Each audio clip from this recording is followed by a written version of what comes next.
So it looks like we're not going to be getting a Transformer Tuesday today. It seems that Hasbro Pulse is probably saving all those big reveals for the Hasbro Pulse Con that we'll be getting at the end of September next month.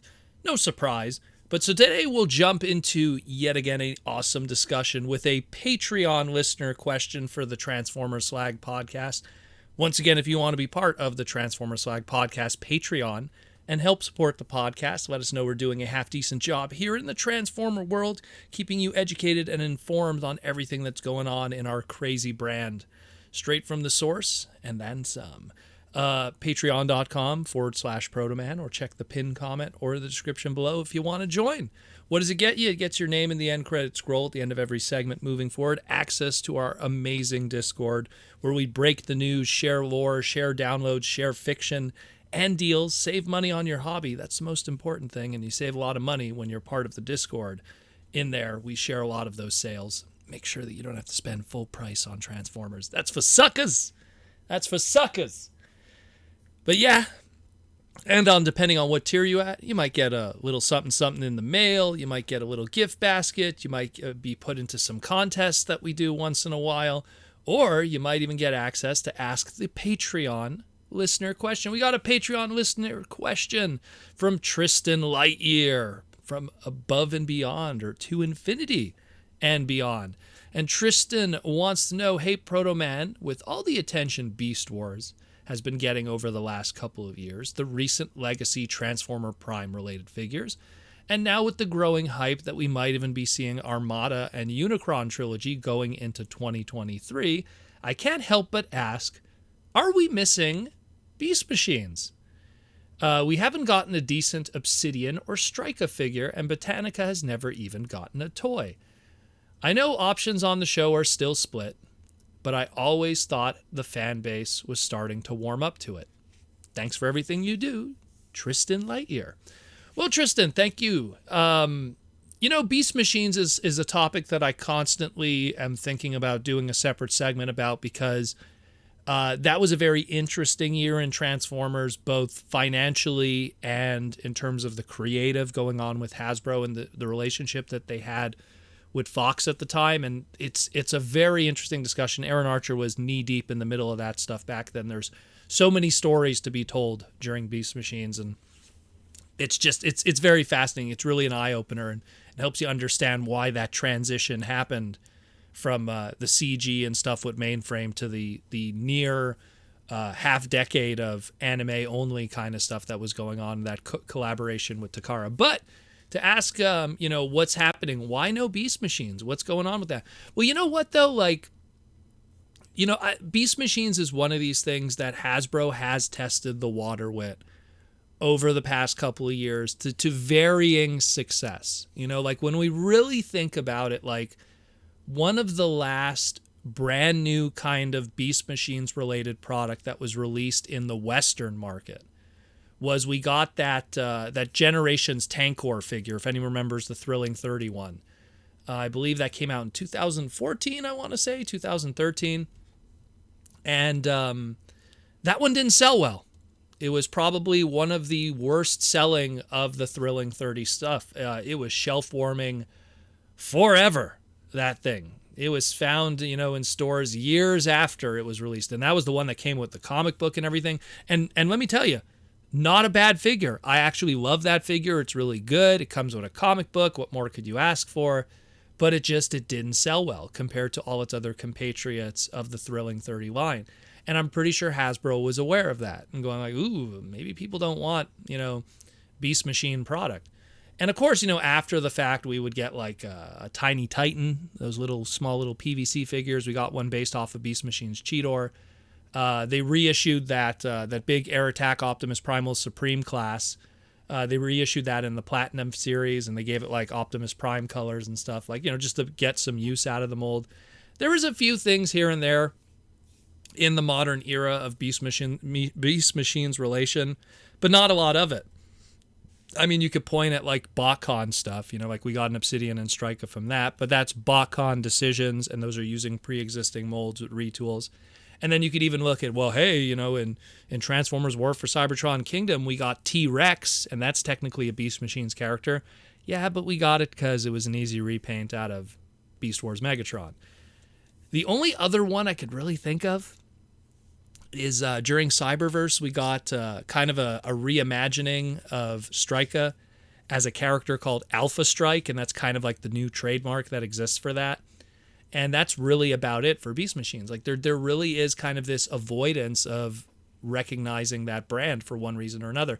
I know Derek Wyatt really loved Beast Machines and always tried to put Beast Machines characters into animated, but that was his own personal, love of it. He put Strika in there, he put Botanica, he put anyone he could from Beast Machines in the animated continuity. But getting back to what I was saying, though, with the trademark thing, that's where we might have some luck, at least, because I always say that when you have a character that you really like and it comes from something that's obscure and not very popular, but their name is associated with a trademark that could lead to an opportunity, because let's you might like Beast Machines Mirage for whatever reason, the weird yellow and blue Formula One basic scale figure. Mirage is a trademark that's going to get used hundreds of times with Hasbro, that at some point they're going to say, you know what? We got to keep that Mirage, and we can't do that Formula One G1 character forever. Let's do a different Mirage so that we could keep the trademark, and at least it'll be something fresh, and then they'll do the Beast Machines one when they run out of ideas. So that's where you kind of have that kind of luck. And so we'll just kind of like go quickly. Of the show appearance Maximals, Optimus Primal, that's a trademark that's always going to be kept and used. Rat Trap, Cheetor, Black Arachnia, Rhinox, Silverbolt, those are all going to be fine and safe. All of those I just listed have had product within the past 12 months. So those trademarks are safe and toasty.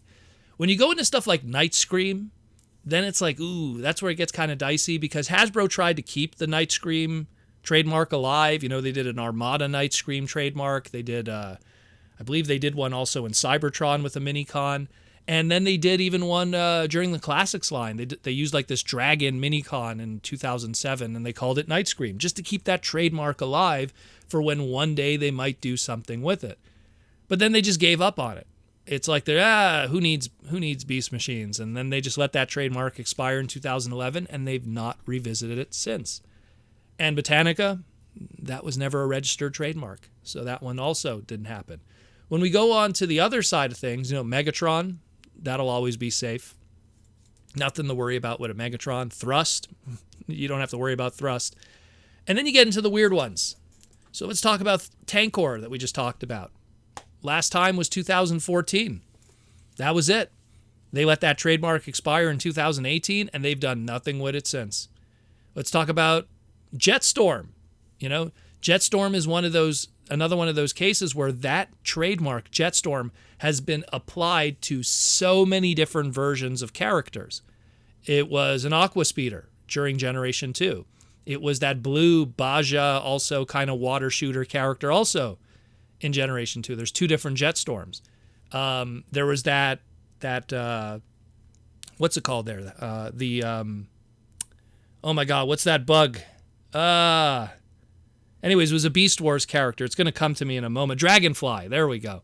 There was a Beast Wars character. Oddly enough, also a also a water shooter. Now that I think about it, because the Jetstorm toy in Beast Wars also spat water. I guess the jet water. Yeah, I guess it makes sense. So there was Jetstorm, the Dragonfly in Beast Wars. Then there was Jetstorm, the Beast Machines character that we're talking about today, the jet vehicle. Then there was one piece of the Star Saber sword in Armada. That was a Jetstorm. Then there was a character that was a repaint of Armada Jetfire's toy in the movie franchise called Jetstorm. Then there was Jetstorm that was part of the double pack combiner team of animated. And I could go on and on and on. There was even a Minicon in Transformers Robots in the Skies 2.0 2015 named Jetstorm. So there's so many applications of that name that sooner or later it could be applied to something. And right now, as we speak, Jetstorm as a trademark has been refreshed in 2021. It hasn't been used since, but it expires in 2024. And what does that tell me?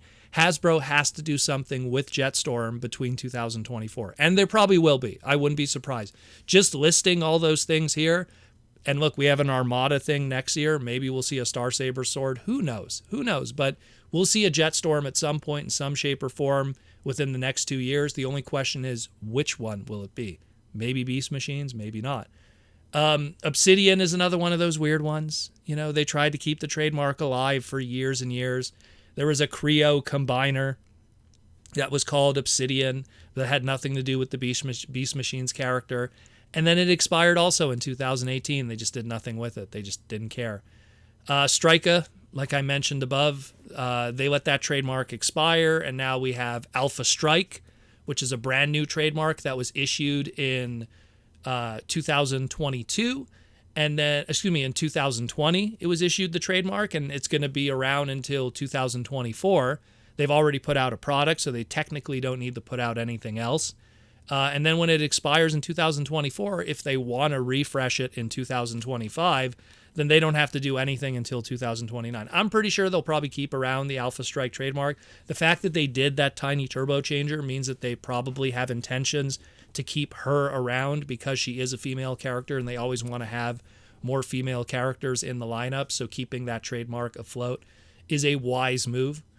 Then you have Waspinator. Again, that'll be around forever. That'll always keep that alive. And then you have Savage or Savage Noble. Now, Hasbro has the trademark Sergeant Savage. They have that still alive, but they probably won't apply that to Savage Noble. Maybe we'll get a Savage Noble at some point. The funny thing with that is one of the very last Beast Machines related products that we got worldwide was the Transformers Legends line in 2018. They did a G2 Megatron repaint in purple, and it came with a little repaint of Titan's Return Fangry into Savage Noble. Very unique little figurine there. So that's probably the very last Beast Machines related product outside, of course, of the Kingdom T-Rex figure.